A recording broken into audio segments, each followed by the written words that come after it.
Hi everyone and welcome. As you can see, I've got some food laid out over here. It's a bunch of chopped up cantaloupe, and I got my little container of grit, and then my staple food item for almost every feeding is the used coffee, and we're going to use leaves again, like we usually do, as bedding for this feeding. And today's feeding is going to be um, very, very similar to last week's feeding, almost like a complete redo. Um, because what we're after today, very similar to what we did a week ago, is to make sure that those three bins that are up on the top shelf over there in the distance, make sure that those get fed today, to reinforce the higher horizontal migration that's happening in those bins. So, in other words, one edge of each of those bins is being fed only in order to draw the worms into that feeding zone. Hopefully, leaving behind all of the finished worm castings and vermicompost on the opposite edge. So, besides adding food to the feeding zones that are over there, the other objective of today's work is also going to be to extract a bunch of worms at the same time, like we did last week, in order to help reinforce the population of this new bin of mine, which, as you can see based on the sticker over here, it's only been a week since this has been running. So if you're getting deja vu, now you know why. All right, I'm going to go ahead and get one of those three bins out here on the bench, and we'll start into the extraction of worms and get those little guys released into here. So for now, we're going to set this new worm bin aside until we've got all of our volunteers rounded up for this project, and we'll begin by grabbing the old worm bins to extract the volunteers.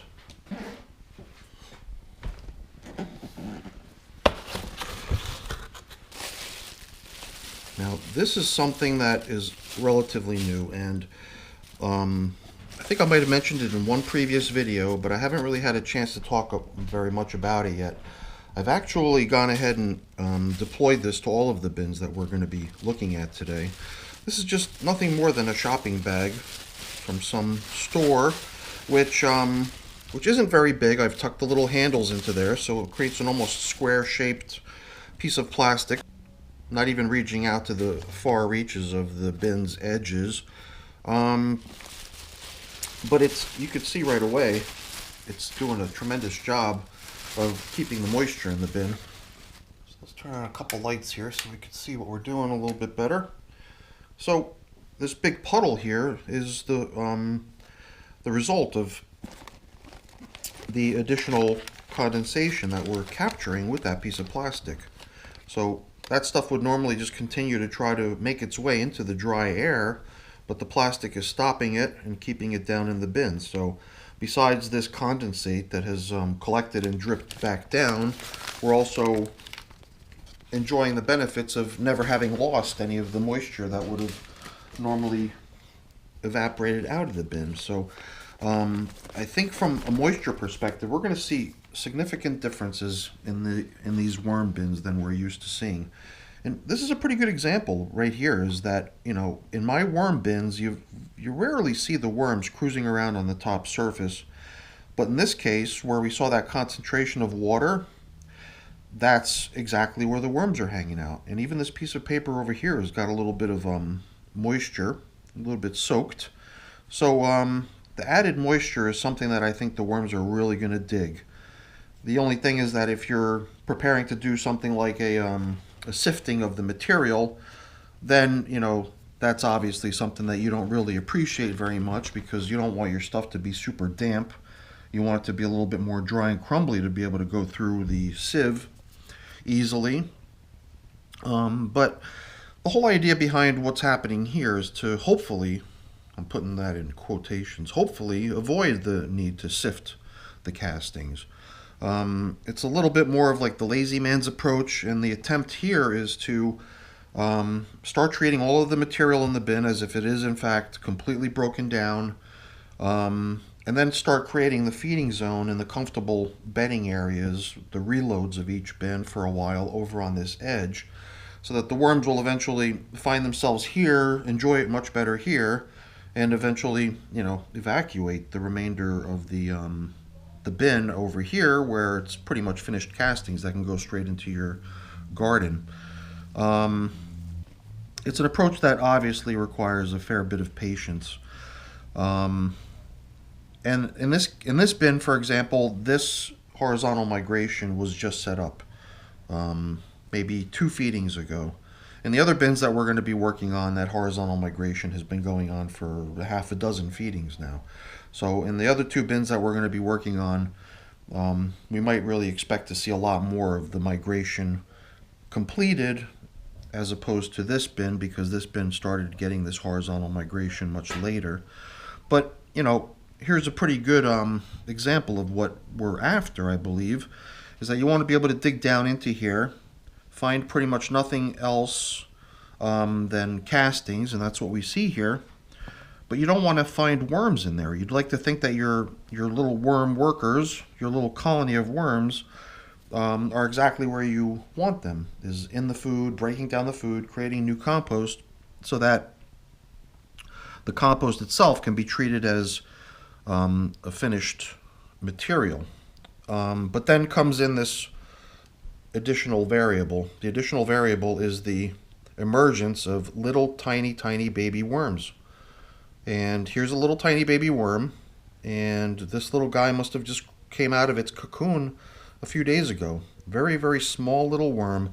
So even though you might have successfully evacuated all of your castings, there's always that additional expectation that you should have, which is that there's still worm eggs in the bin that require another, I don't know, something like 22 to 28 days to hatch out after they've been laid. So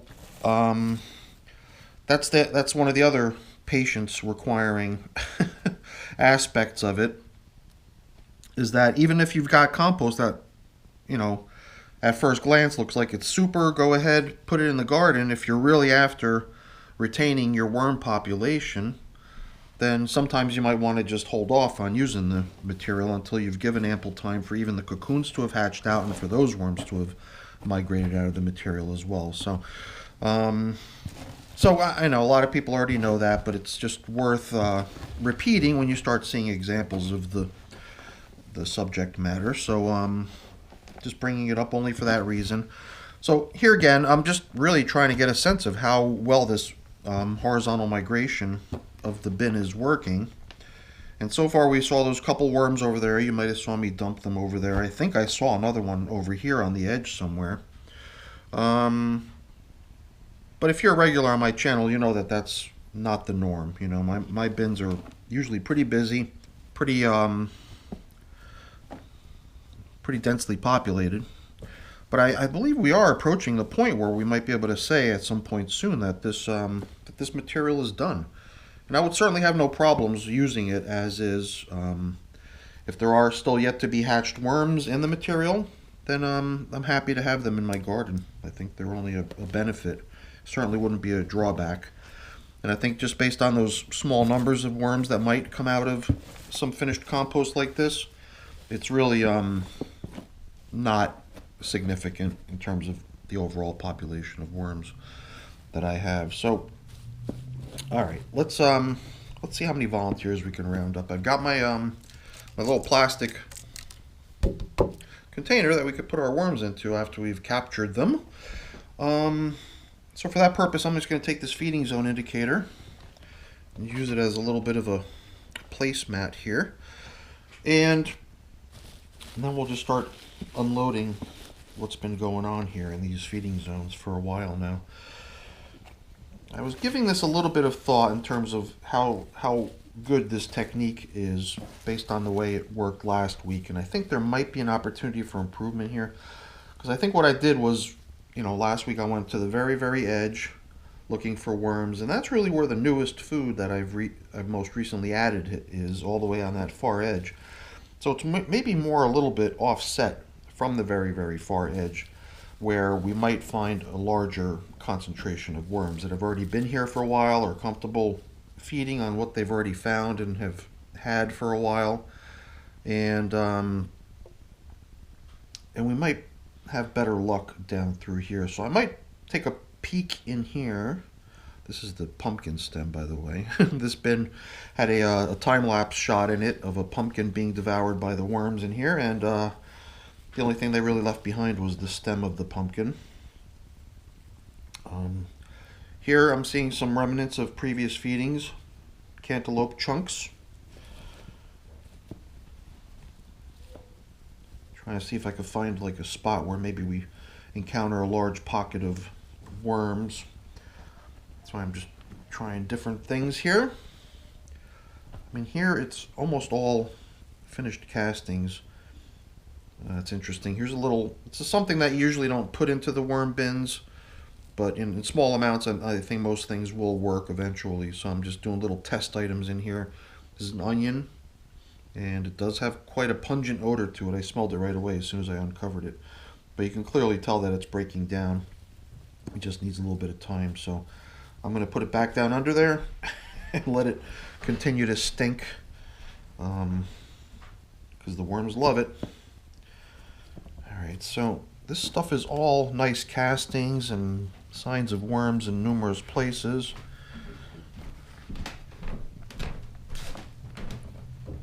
I also feel like I'm extracting tons and tons of castings too. That was kind of the downside of doing this, was you know, wanting to leave behind the finished castings themselves, bring worms only, but it's kind of a package deal. It's kind of hard to avoid all the material surrounding them if you're after the worms themselves. So big banana peel. Maybe the fresh food is the better place to look, because then maybe it's easier to leave behind the large scraps of food that they're working on right now, as opposed to scooping up all the castings material. So let's just take a quick look at how the population looks right underneath some of these delicious morsels. There's all kinds of banana peel down in here.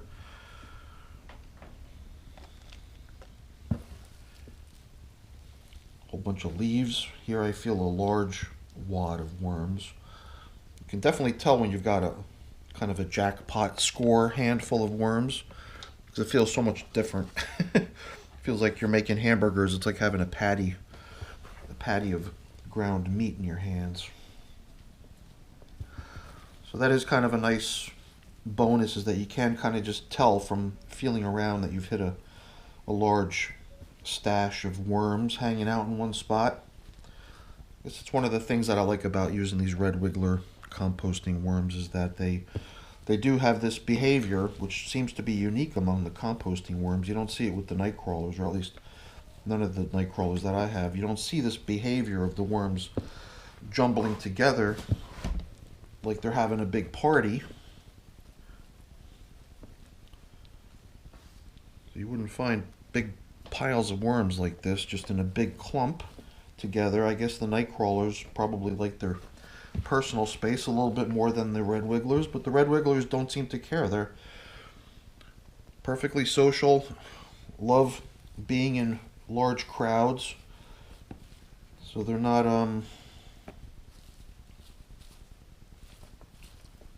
opposed to being in a big mass, making it pretty easy to handle them sometimes this way. I'm kind of slowing down because I'm not finding any more large concentrations of worms hanging out all in one place. But we did see a couple spots like that, so that was pretty cool. And we did get a fair number of worms from each of those. I didn't want to go crazy taking out too many worms, because we still got 2 other bins to try to recruit some volunteers from. So I'm just really, at this point, checking out some of these old food items, bread from a couple feedings ago. Very moldy. Certainly on its way to being eaten.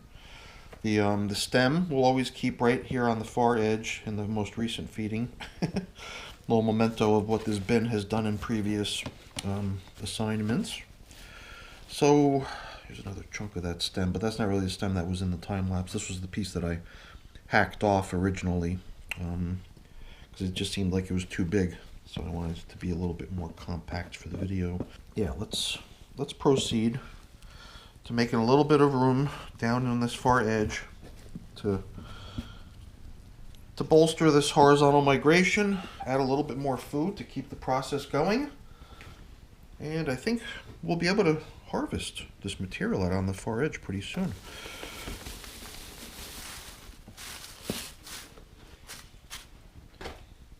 This cantaloupe that they're getting, you can already smell it just from the fact that it's been thawing just for a few minutes. Is already starting to emit that rotting melon odor, kind of like a sweet smell to it. So we'll give them a nice row of cantaloupe chunks to continue their feast on.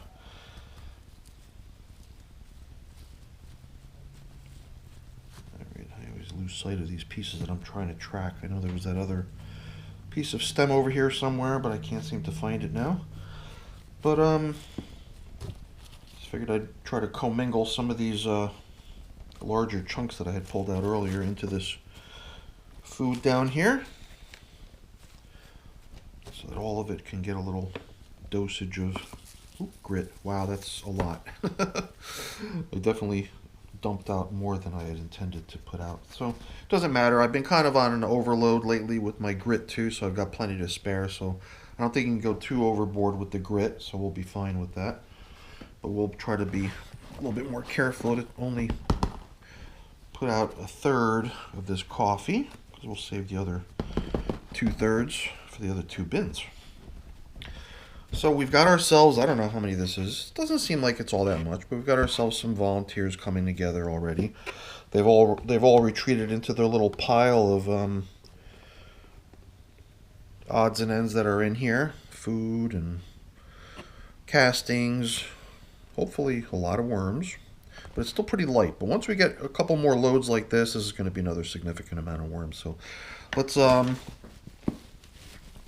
wrap up this feeding for this oldest of my red wiggler bins, which is, I believe, at day 197 maybe, because my oldest red wiggler bin that I've ever had was conventional bin. I don't count some of my my outdoor bin and stuff like that, or even the European nightcrawler bins. As far as my just regular everyday run-of-the-mill composting bins, this bin is pretty close to breaking the 199-day record of the oldest bin that I've ever had, which wasn't that long ago.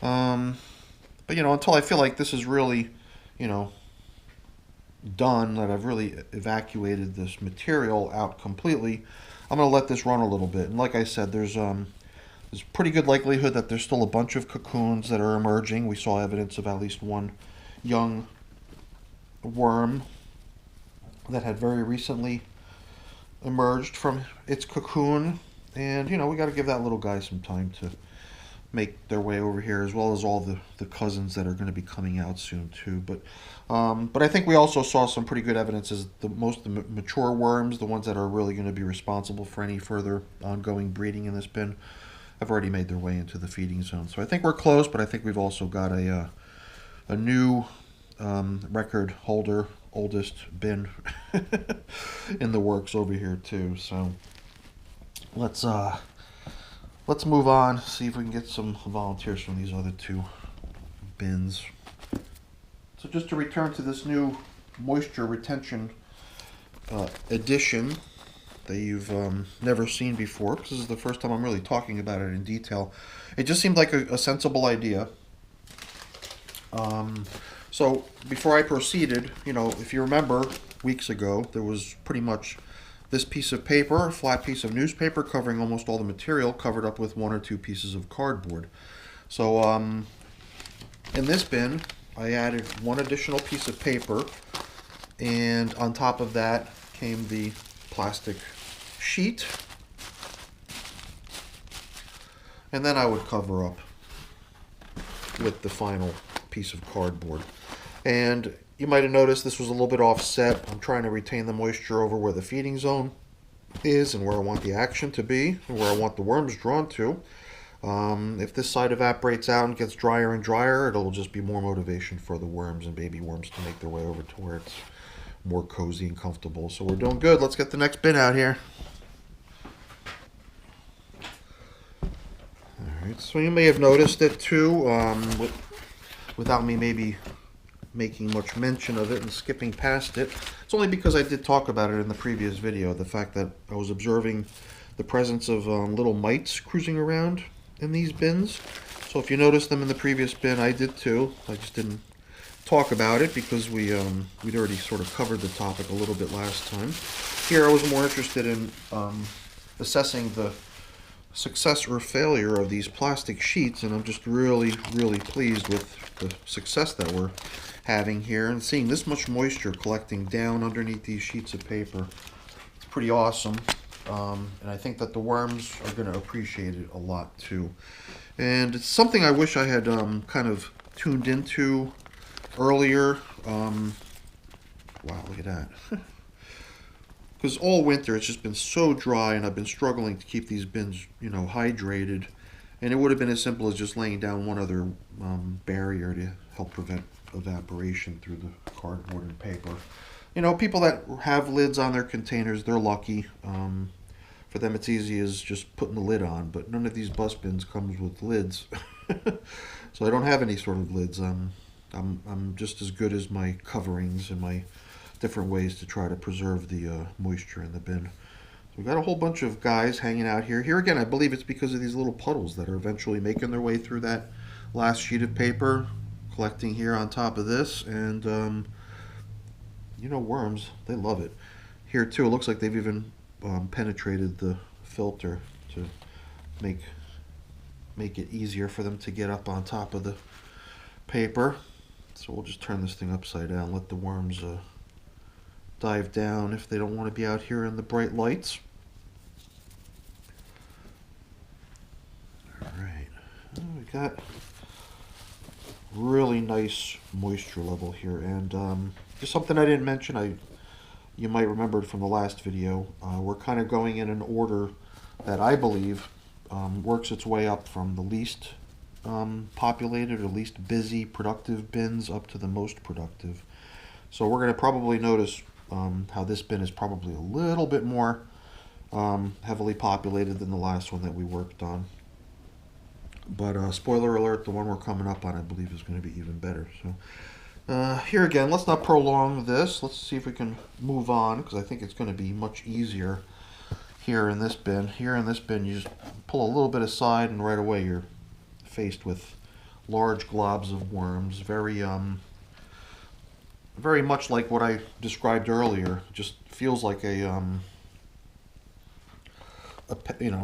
pile of meat that you're going to shape a hamburger patty out of. So I think collecting the next batch of volunteers is going to go pretty quick from here on out. So I guess that last bin that we worked on, the pumpkin bin, is it's just not as heavily populated. It just does not have as many worms. Now this little plastic container is starting to get pretty heavy, I gotta say. If we're gonna keep going on to one more bin to get some more volunteers from there as well, then I might want to hold off on taking any more out of here, because we've already got so many, and we're going to be able to get just as many, if not more, from the next bin. So we'll just go with maybe one or two more handfuls, and then we'll do the reload.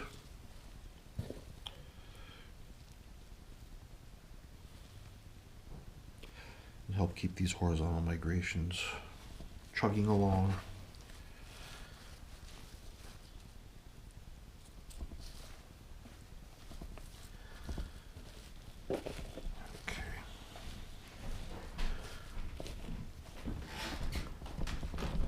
Get this thing reloaded. Just a touch of fresh bedding.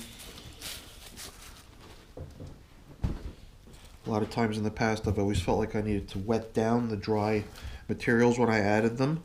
And I believe somebody even commented on that in the last video, and I believe that these paper sheets are working so well at this point that it's really unnecessary to add moisture at this point. Okay.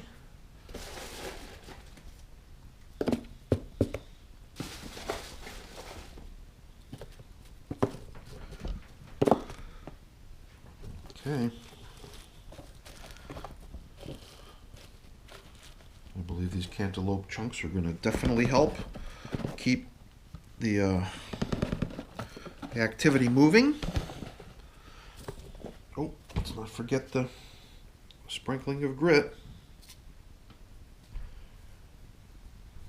I've got so much grit right now, I'm going to be pretty generous, maybe for the next few feedings. Just because, yeah, a large amount of eggs have been kind of piling up eggshells. I've been putting them all aside, rinsing them off, putting them aside.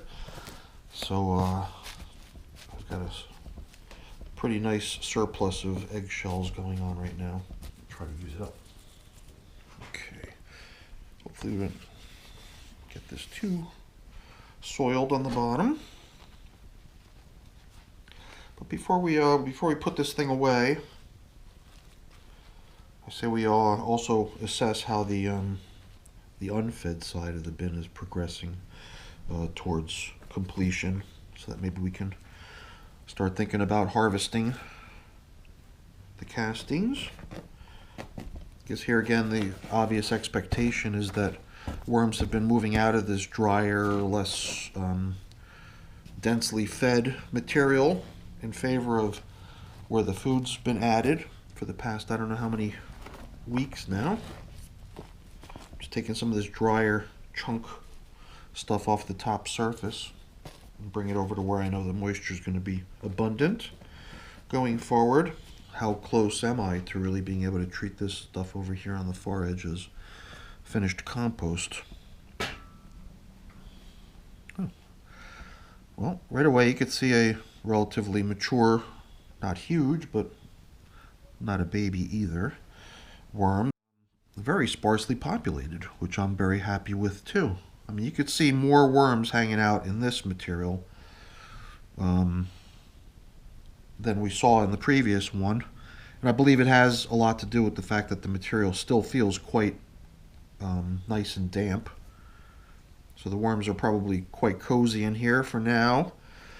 But I believe a touch of aeration like what we're doing now will help this material continue to dry out a little bit more, making it a little bit less appealing for the worms, hopefully spurring them on and convincing them to go look for a more comfortable space that's got more moisture and more food. Certainly have more company over there too, guys. Come on, let's go. Everyone move over.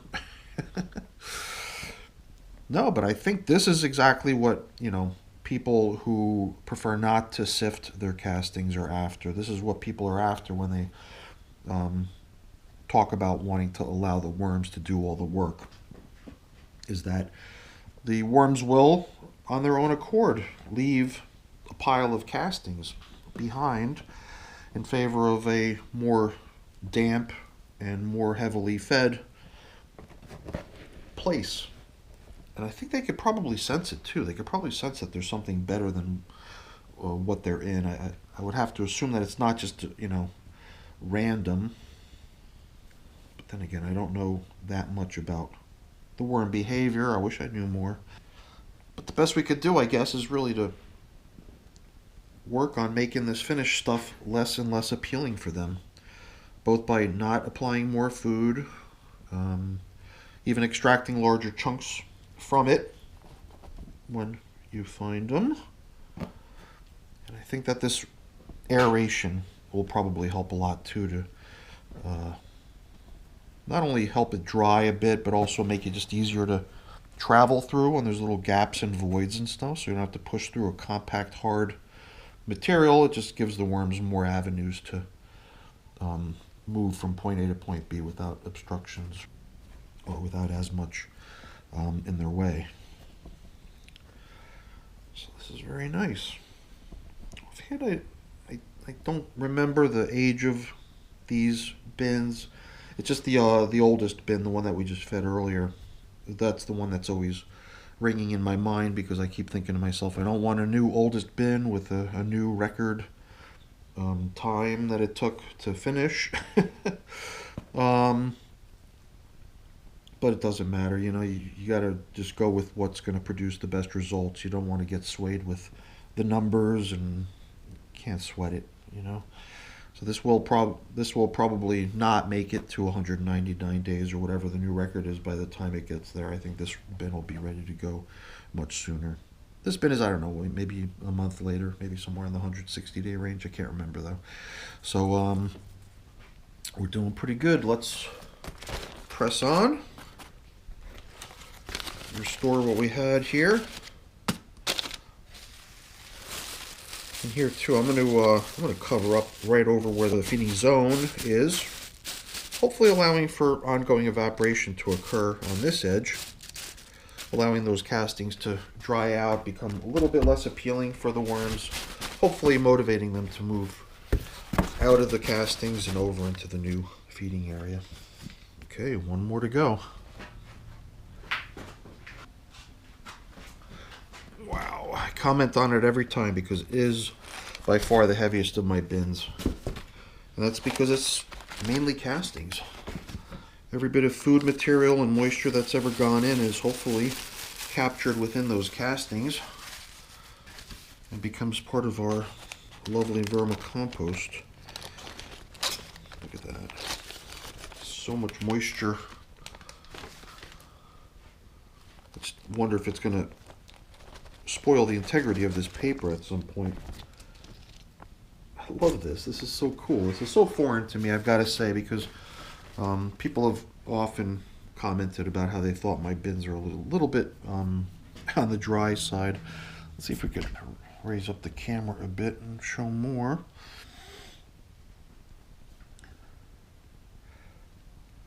It's so cool because you can actually hear their movement. Kind of a squishy, moist movement as they make their way through the material. I doubt that it's going to get picked up by the microphone on the camera, but it is kind of cool. So now I got a feeling we're going to get this pretty full, or we can if we want to. We don't have to go overboard, but I think we're going to have no problem finding worms to enlist from here. This indicator to show where the last feeding occurred, I believe, might have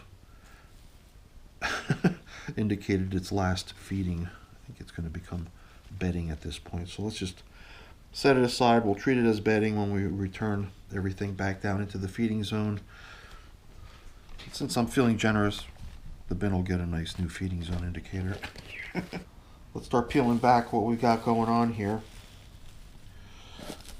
Try to save some of this as cover for afterwards, after we're done feeding, after we're done recruiting volunteers to come help in the newest of my red wiggler bins.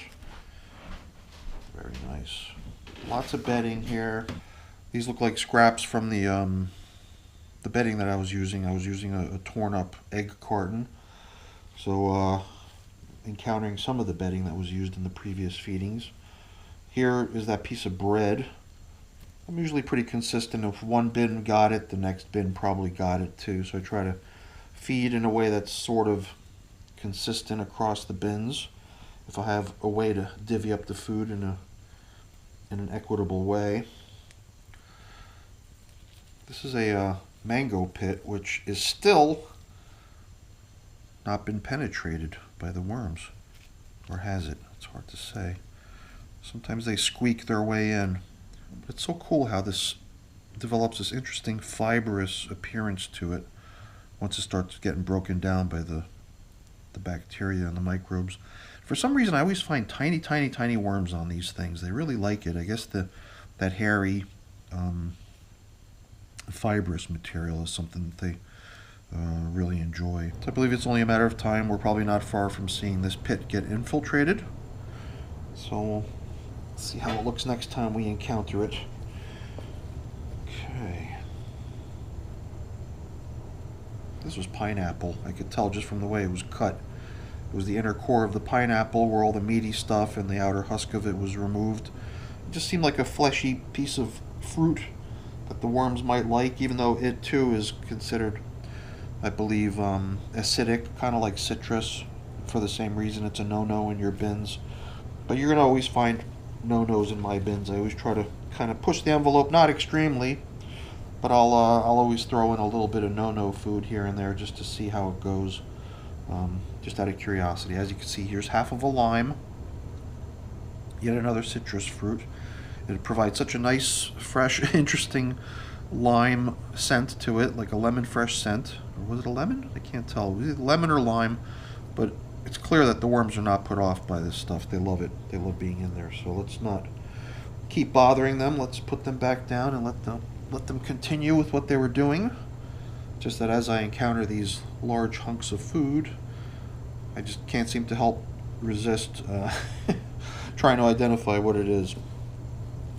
This feeding zone, for some reason, seems a little bit drier somehow than the feeding zones that we've seen in other bins.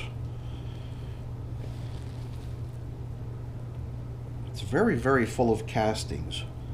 I mean, even over here on the far edge where it just got freshly fed, there's obviously large chunks of food remaining, but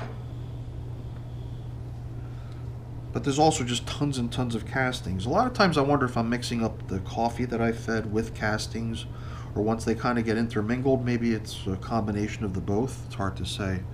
But I'm also getting a little bit distracted because I think I'm seeing something really cool here. Let's see if we can get the camera closer. But if I'm not mistaken, I'm just seeing eggs everywhere. Like here, cocoon, a cocoon, a cocoon, a cocoon, a cocoon, a cocoon. And I'm not really going out of my way to try to spot these things, but I'm fairly certain that that's what I'm seeing here. So this bin is just going nuts with worms mating, it seems. And you might have heard me say it before if you're a regular on my channel. I don't go out of my way trying to, look for cocoons. In fact, I find it hard to see them at all, usually. But for some reason, they were just scattered out all there in front of me. And I had to make some mention of it. I couldn't let that go by. That was pretty interesting. It just makes me wonder if that little difference of being able to keep that much more moisture in the bin really gets the worms that, I don't know, turned on? Or just that much more comfortable that they're willing to, reproduce and expand their numbers? Wow. Alright, let's get undistracted here and let's just finish the job of collecting volunteers for this important mission.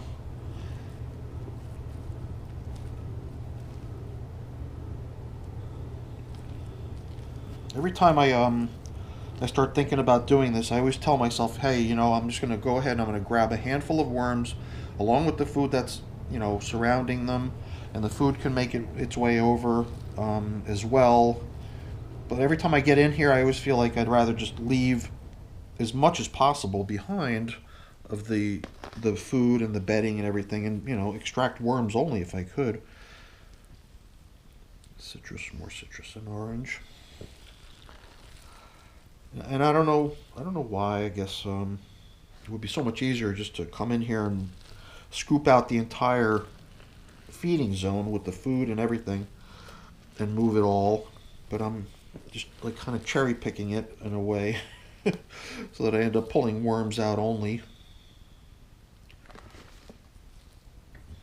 I mean, I even tried to rationalize to myself, hey, look, if you put in a big chunk of food and you give it a minute or two, the worms will dive down, then you could remove that food without any worms on it. So, I don't know. I must have some sort of a mental block. This bin is just incredibly productive. So many worms. Good sized worms everywhere. And not only good sized worms, but tons of small little worms too. And I mean, all those cocoons, gosh, once those start hatching out, we're going to have like a population explosion here. I don't know. Here again, I'm trying to find like a concentration of worms where I feel like I could just reach in there and pull out like a mound of just writhing meat.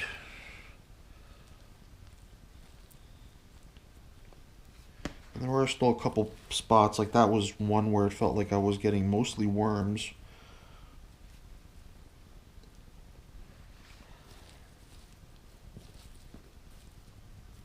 But everywhere you look, it's just worms, worms, worms. Everywhere there's worms. It's incredible. So, I don't know. I think we've got ourselves a pretty good haul here. You can always kind of go on and on and on indefinitely, waiting for, maybe perfectly evacuated castings. But in my case, it's just stuff that's going to go right out into my garden. So there's really there's no problem at all if I end up putting castings out into the garden that are full of worms. All right. There's just so much in here that I'm trying to do it in little chunks, little layers, if you will. Trying to open up that new feeding zone on the very edge to do the reload.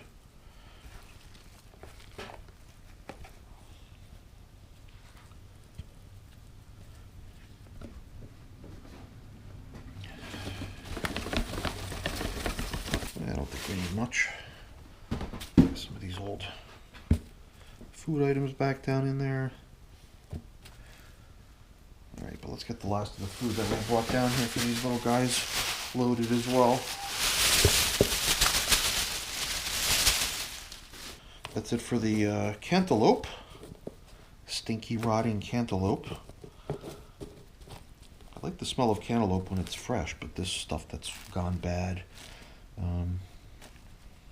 stinks. Alright. Whoa. I don't know if I'm becoming very generous with the grit just because I know that I've got so much on hand. Just got to help it also vanish. Yeah, a lot of times the motivation to feed next is driven by wanting to make a space in the freezer because there's just so much stuff piling up. Similar with the eggshells, they start to pile up, and if you don't grind them down and add them to your worm bins as grit, it just also starts to back up and seems like you got a little bit of a surplus. So you want to try to use it all up. Right away I could tell just from touching it, especially out here on the far edge, it's a lot drier than what I was just playing around in over there in the feeding zone. Slightly dry stuff on the top surface, but that's not a problem. As soon as you feel the stuff that's right underneath the surface, it's damp, very damp, and very heavily populated too. Wow. This bin, I don't know. Luckily, it is a little bit younger than the other two bins that we just worked on. I believe this one's only somewhere around the 150-day age mark. But then again, I have to check my spreadsheet. I don't remember offhand. This one I think is still quite a way from being ready for harvesting. There's, terrific castings here, obviously. You could see it. Except it's just so heavily populated still. It's crazy. Sometimes I wonder, is it just too heavily, is it too densely populated already in the feeding zone and the worms just don't go there because they know there's no room for them there? Or could there still be that much leftover food all the way out here on the far end after so much time? You would think that they would have burnt right through that stuff already, and I don't see many signs of anything like that. It's just castings. Although, well, you see something like that, you see a little stem of a banana over there. That tells you there's still stuff out there for them to work on, and it's not big, but it's enough. It's enough until every little tiny scrap of that size gets broken down is gone. There's still moisture and food for them to work on out here on this far end. So maybe in this case it'll just take a little bit longer. Out Here too, you could just see so many worms in the material. Every square inch is just jammed with them. Like I said earlier, hopefully this aeration helps the material to dry out a little bit, become a little bit less enticing for the worms to remain in, a little less comfortable, if you will. And at the same time, creating little cavities throughout the material, hopefully making it easier for them to get moving, hopefully in the direction of where the feedings have been occurring, and leave these lovely castings for me to scoop out at some point in the future without bringing this many worms along for the ride.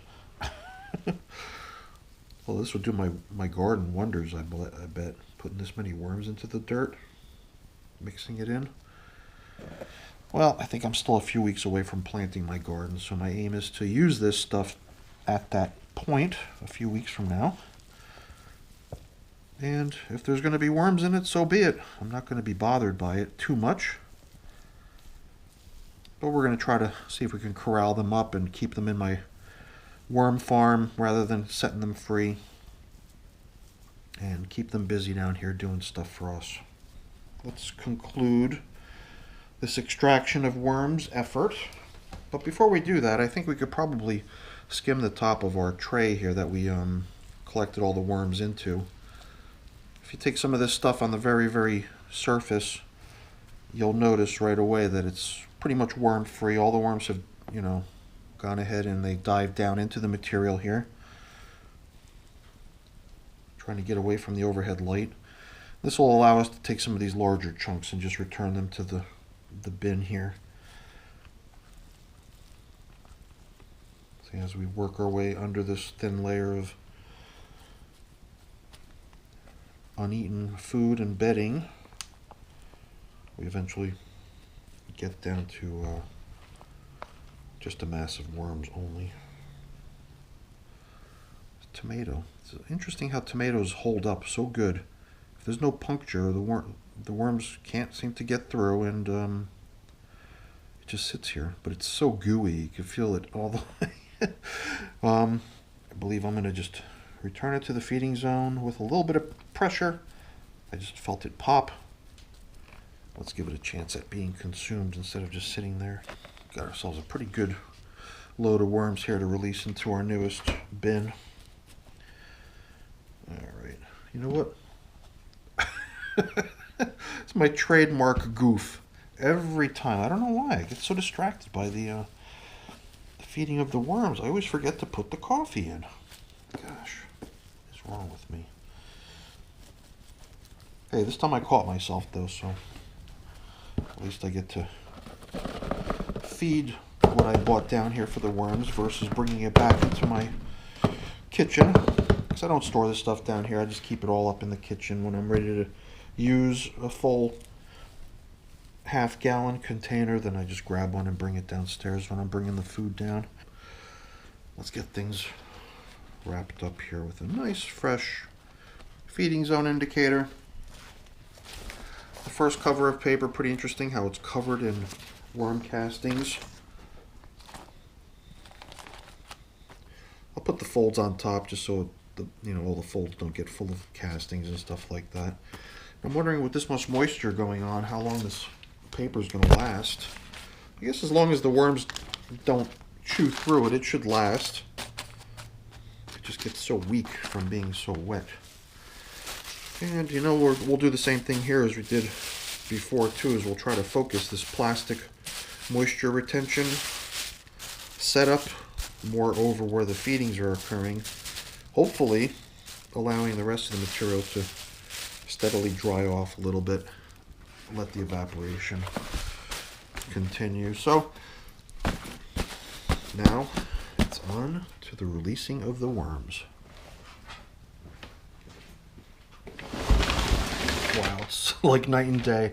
When you handle a nice new bin, which is still for the most part just a bunch of dry uneaten stuff, very limited amount of castings. It's so light, it's like a feather. When you compare it to the last bin that we just worked on, how many worms there are up here. Look at this. This is so weird. This is so different from the other two bins that we checked on. I don't know what it is. What brought them up to this level? It's so weird. They totally shredded this piece of paper. Look at that. Oh my goodness. Well, you know what? I don't know. See if I can shake it off a little bit here.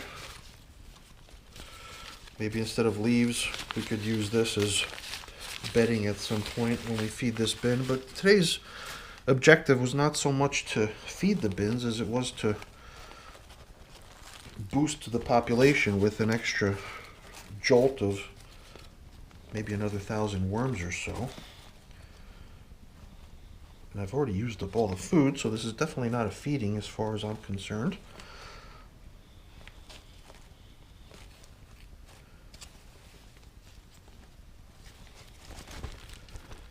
Alright, well, you know what? I'm trying to get this little guy to get off the paper.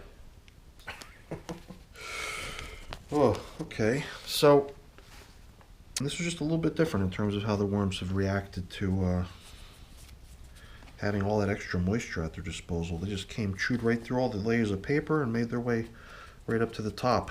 So, for now, I'll probably just restore everything to the best of my ability and think about what really needs replacement in here. But that's not what we're here to do right now. We're just here to release some worms, right? So, let's go ahead and grab this tray of our volunteers and let's let them go. Make sure we've got everybody. I think I've got everybody. Yeah, we're good. All right, so I didn't weigh this, so I can't really tell how many we're launching with here. I don't know if I could say it was a pound. It may have been a pound. And usually the rule of thumb for the worm count for a pound is roughly 1,000 worms. So we'll go with that. Let's assume that we've got ourselves about 1,000 worms here released into this bin, which received about 1,000 worms previously as well, about a week ago. So let's give these guys a little chance to work their way down into the bin, and then we'll get things covered up.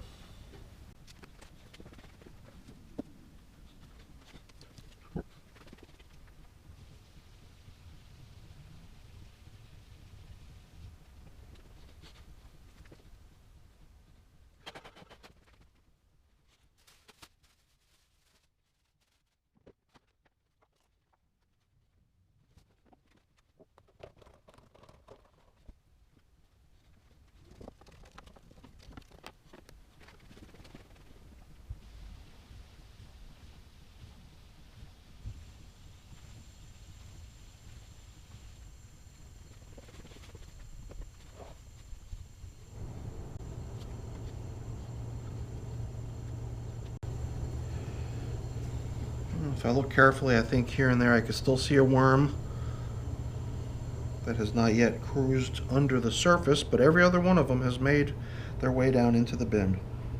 Pretty amazing. And they did it pretty quickly as well.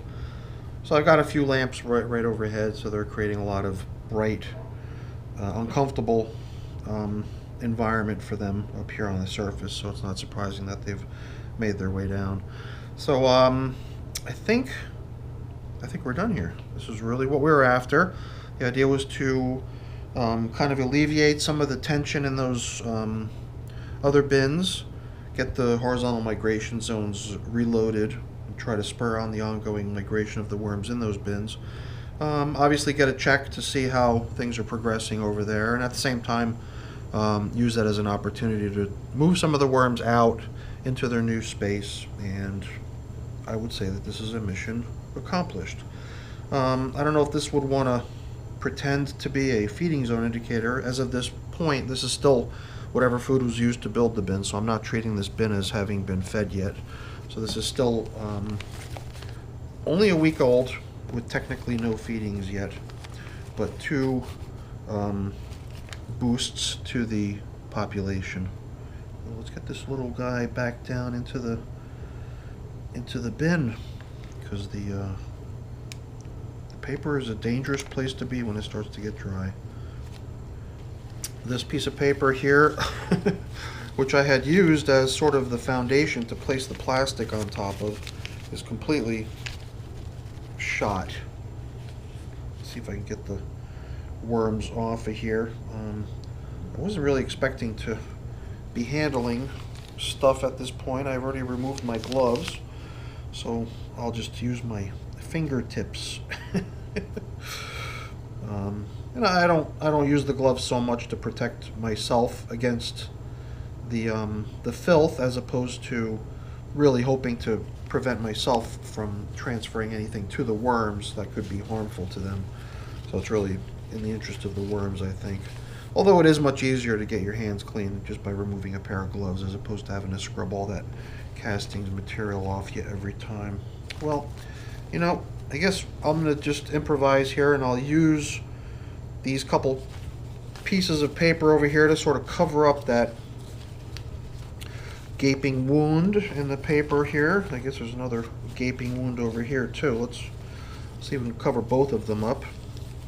And I got a feeling the worms are still going to make their way up through those holes and continue to chew those holes open. So let them have it. That's what it's there for. It's all their food, their bedding, so I'm not going to sweat it. I'm just going to keep feeding them and keep,